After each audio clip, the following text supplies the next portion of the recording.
Fala aí, Pedro. Boa tarde para quem nos acompanha aqui em O Tempo Esportes. Estamos aí para falar deste novo Cruzeiro, né? Mais uma transformação aí ao longo da temporada. Ô Samuel, hoje a gente começa falando sobre esse bastidor, né?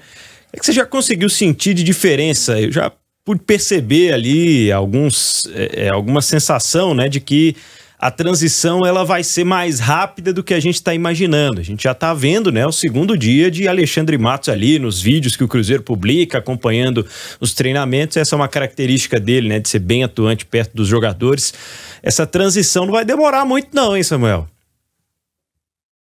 Pois é, a gente vai acompanhar e ao longo desse período mais de início, né, algumas mudanças realmente no departamento de futebol. Alguns todo mundo já sabe, né, que deixaram o departamento, mas com a chegada do Alexandre para ser aí um CEO do futebol, né, o cargo mais alto do futebol, tendo ali abaixo dele o Paulo Pelaipe, vai ter também o Edu Dracena, né, fazendo esse elo jogador, comissão técnica, diretoria.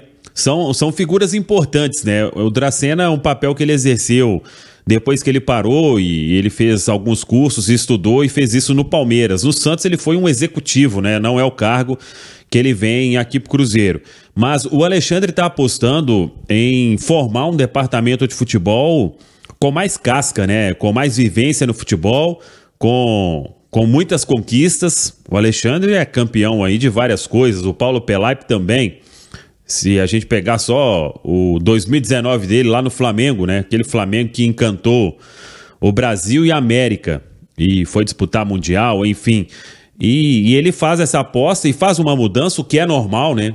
A gente imagina também ali no departamento de futebol, em outros cargos ali, talvez que a gente não acompanhe tanto, mas talvez seja normal uma presença de um ou outro, pessoas de confiança, né, de quem vai comandar o futebol do Cruzeiro, no caso, o Alexandre Matos. Agora, eu destaco essa formação com profissionais aí de sucesso no futebol.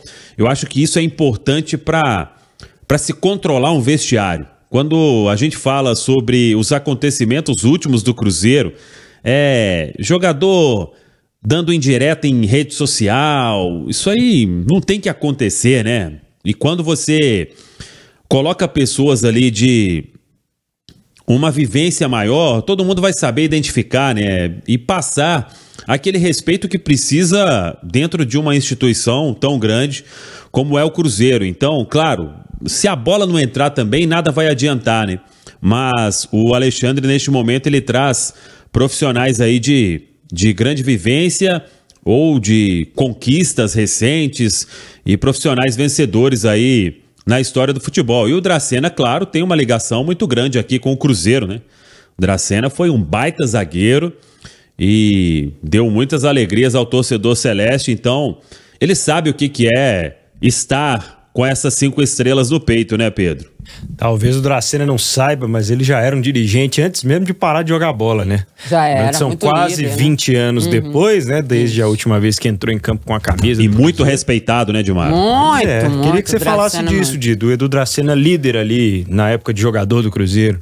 2003 foi o ano das grandes conquistas, né?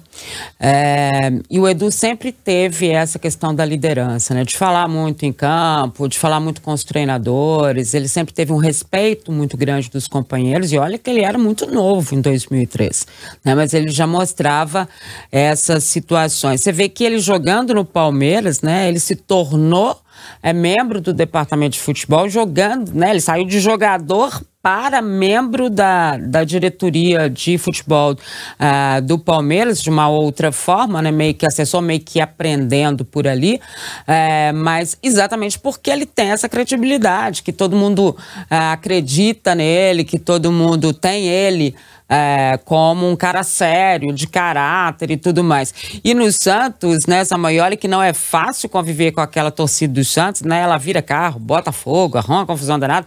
E o Dracena, ali como já um dirigente de futebol, ele manteve contatos diretos com a torcida. A gente cansava de ver ele conversando com os torcedores ali que estavam com um ânimo mais acirrado e tudo mais. Agora, ele vem, na verdade, para um cargo diferente do que é o que o Paulo Tuori ocupava, né, Samuel? Porque no caso do Autuori, ele era muito mais ligado à base, né, à formação, ao planejamento futuro, e não essa ligação entre os jogadores, comissão técnica, diretoria ali, que é um trabalho que não é nada fácil, né? A gente está vendo que o Alexandre está delegando poderes, né? Delegando ali algumas situações para que ele realmente possa fazer o que ele veio para fazer no Cruzeiro. Tanto no caso do Pelaipe, que só para o pessoal ter uma ideia, né? Ele, vamos lá, revelou, acho que revelou é legal para diretor de futebol também, né? Rodrigo Caetano, o próprio Cícero, que está trabalhando com o Caetano junto lá na seleção brasileira. Então, é um cara de super formação, também de muita credibilidade, para agir com ele ali nessa parceria, né, de negociações, contratações e tudo mais, e traz o Edu para essa questão mais campo, né, mais próximo do jogador ali. Isso são divisões que já estão acontecendo sob o comando do Alexandre Matos. Acho que é isso, né, Samuel? Sim, sim. Eu até tive uma conversa rápida com o Edu. Naquela época ali, eu só torcia lá em Araçaí, né, que o Edu jogou aqui no Cruzeiro. Tá, obrigado. Pois é. Eu ficava louco lá. E vocês dando show ali com aquele time do Vanderlei. A gente era menino, assistia depois, ela, né? Para! Tava muito nova. Começou cedo, né, Pedro? Então, e eu acompanhava ali e só torcia, né? E o Edu foi um baita jogador e uma história muito legal aqui com as 5 estrelas, com a camisa do Cruzeiro. Mas depois, no mundo da bola aí, a gente teve contato e eu me recordo, uma época, o irmão do Edu veio jogar no América também, Renato Dracena. Hoje eu acho que ele é empresário no mundo da bola e a gente sempre teve um contato ou outro ali. E hoje eu falei com ele, talvez a nomenclatura do cargo seja a mesma, mas a função vai ser a que ele exerceu no Palmeiras. Esse contato aí, que é como se fosse, vamos dizer, um gerente de futebol. É isso. Da moda antiga, né? O que fez o Tinga, por exemplo, no Cruzeiro, é aquele contato jogador, comissão técnica, diretoria, tá ali no dia a dia.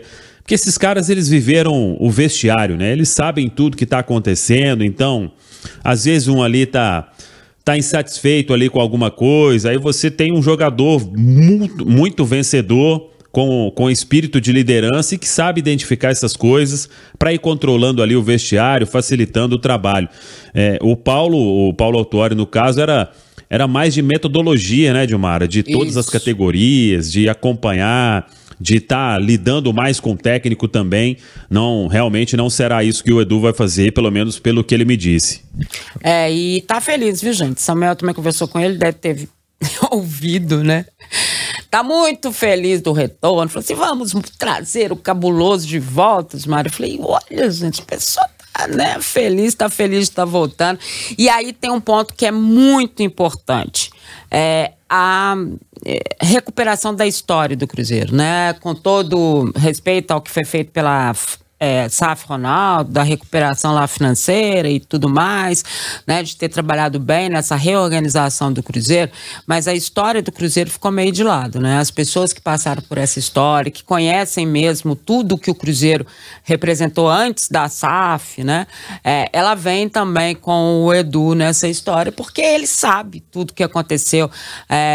E com o Alexandre Matos também, né, que foi bicampeão brasileiro com o Cruzeiro, montou os times de 13, de 14 aí e tudo mais. Então, acho que é meio que um resgate mesmo. Com o próprio Pedrinho, né, o Pedro Lourenço, que também é esse apaixonado, desde lá de 2003, ele já ajudava o Cruzeiro. Então, é um retorno, eu diria, né? E dentro disso, eu acho que já é um acerto muito grande. Talvez o que a torcida mais cobrasse era isso, né?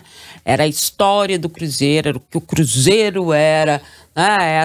E tudo isso. E, ouvi até dizer que pode ser aí, não sei, né? Fábio pode encerrar a carreira aqui no Cruzeiro. Olha o que Edmar Oliveira está dizendo às 5 horas e 52 minutos desta quarta-feira, dia do trabalhador. Palpite. Você acha, Samuel? Vamos ver se ele acha.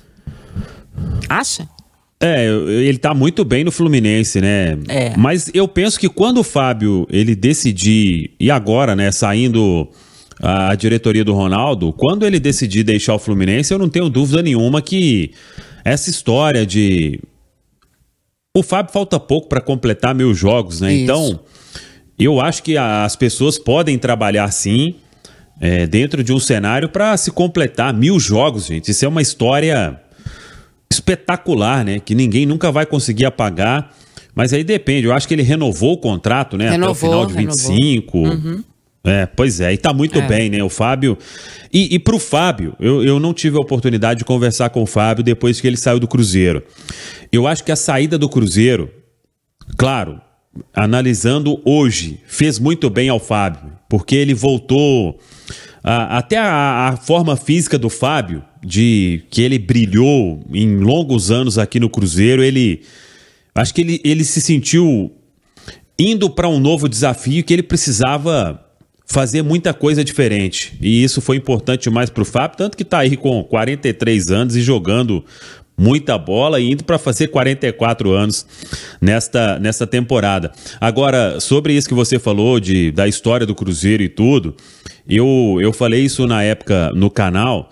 Uhum. Essas pessoas que estão chegando hoje, o próprio Pedro como dono, o Alexandre, o Dracena, eles sabem o que é jogar, por exemplo, um clássico diante do Atlético. Isso. E você perder de 3-0, podendo ter sido uma goleada histórica. E beleza, no outro dia foi tudo normal. Isso pode até acontecer, mas a consequência de um resultado assim, ela, com pessoas que sabem o que representa aquilo, com certeza a consequência vai ser diferente. Não estou dizendo que teria que mudar tudo e etc. Mas o sentimento que será passado sobre isso, não só sobre clássico, né? A não normalizar fracassos, a não normalizar uma eliminação em primeira fase de Copa do Brasil, a você perder um jogo de virada em casa, podendo voltar a ser campeão estadual depois de muito tempo, com o resultado na mão, diante de o maior público do novo Mineirão, a essa derrota aí nesse clássico, da forma como o Cruzeiro atuou. Então, tomara que isso volte a acontecer e essas coisas não sejam normalizadas no Cruzeiro. É uma coisa que com certeza mexe muito com o brilho, né, dos jogadores que representam uma camisa com a qual eles têm identidade, têm história, enfim, e vão passando isso quando viram dirigentes, né, para os novos jogadores que vêm por aí. Afinal de contas, é um Cruzeiro que se reconstrói também dentro de campo. Mais alguma para hoje, Samuel Venâncio? Então, amanhã o Seabra define o time, né? Aliás, sobre o Seabra, só pra gente fechar, ele é o técnico do Cruzeiro. Eu vi até muita gente aí em rede social repercutindo uma notícia que saiu de um canal lá no Rio de Janeiro. O Alexandre Matos fez contato para saber a situação de Ramon Dias. Gente, o melhor cenário hoje pro Cruzeiro, pro departamento novo de futebol, para todo mundo, se você conseguir revelar um técnico como é o Fernando Seabra, que custa pouco e até agora está entregando o resultado no Campeonato Brasileiro, 7 pontos em 12 possíveis, é o melhor dos mundos. Você tem aí um técnico moldado do seu jeito.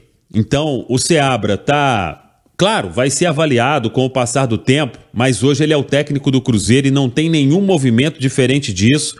Tá todo mundo passando muita confiança para o Seabra, para ele desenvolver o trabalho com todos os jogadores e sabendo que se esse trabalho ele tiver um encaixe ok até o meio do ano, quando chegarem os outros reforços, o Cruzeiro pode aí brigar na parte de cima da tabela definitivamente. Então, tá todo mundo lá no dia a dia passando confiança para o Seabra, para ele fazer o trabalho dele da melhor forma possível. E quando ele teve tempo para treinar, o Cruzeiro fez um bom jogo contra o Vitória. Tem a semana inteira e a expectativa é de que faça um bom jogo contra um adversário muito mais qualificado, que é o Internacional no sábado, Pedro. Show de bola, jornalista Samuel Venâncio. Um abraço para você e até amanhã. Ficou bonitinho aquele negócio. Esse aí... Achei legal.